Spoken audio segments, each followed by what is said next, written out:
نگران شورا کو پہلی بار ملتان اجتماع میں دیکھا تھا. امیر اہل سنت نے اعلان فرمایا تھا کہ کھجور کی چٹائی پہ سونے کی کوشش کرے, تو میں اپنے یونیورسٹی والوں کے لیے چٹائی لینے آیا تھا.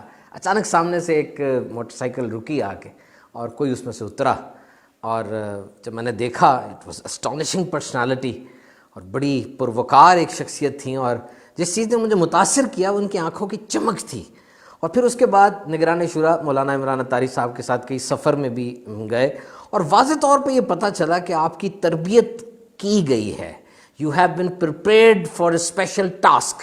دیکھیے, جب کام بڑا ہو نا, منصوبے بڑے ہوں, پروجیکٹ بڑے ہوں, تو بندے بھی بڑے تیار ہوتے ہیں. سایہ شفقت امیر اہل سنت کا سب پر ہے, لیکن جب نظام بنانے والے نے کسی ایک علاقے تک رہنے کا نہیں سوچا, نہ کسی ایک خاص نسل دور, بلکہ بنانے والا وہ چاہ رہا ہے پوری دنیا کے اندر ایک گلوبل تحریک ہو, نسل در نسل پیغام آگے چلے, تو اتنے بڑے کام کے لیے بڑے بندے چنے جاتے ہیں. اور ہم نے کتابوں میں پڑھا ہے کہ یہ بزرگان دین کبھی کبھار سارا فیض وہ انار کے ایک دانے میں ڈال کے کھلا دیتے ہیں, ایک تھپکی دیتے ہیں اور کہاں سے کہاں پہنچا دیتے ہیں.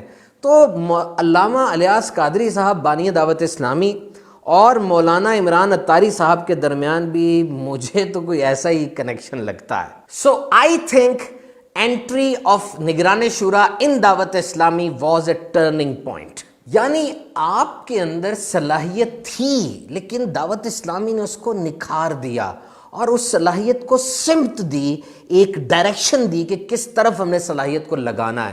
ایک ورسٹائل نوجوان ہے, اپ ٹو ڈیٹ ہے, بہترین بزنس مین ہے, لیکن جب امیر اہل سنت کی نظر پڑتی ہے تو آج آپ دیکھیے کہ پورے عالم اسلام کو اگر آپ دیکھیں نا, تو حضرت مولانا عمران اتاری نگران شورا دعوت اسلامی ایک بڑی پرومیننٹ اور اہم ترین شخصیت آپ کو نظر آتے ہیں. ایک تحقیق میں نے پڑھی تھی کہ جو این جی اوز ہوتی ہیں نا, ان میں لیڈرشپ کا فقدان ہوتا ہے, لیکن آج آپ دعوت اسلامی کے اندر جو اتحاد دیکھ رہے ہیں, اس میں نگران شورا کی کرزمیٹک اور ڈائنامک لیڈرشپ کا بڑا رول ہے. یقیناً آپ پر بزرگوں کی نظر کرم ہے. یہ سنہری ترین دور ہے دعوت اسلامی کا. امیر اہل سنت, نگران شورا, پوری مرکزی مجلس شورا اور بڑے تربیت یافتہ مبلغین موجود ہیں, لیکن ان دور اندیش بزرگان دین نے آئندہ آنے والی نسلوں کے لیے اہتمام و انتظام کر رکھا ہے.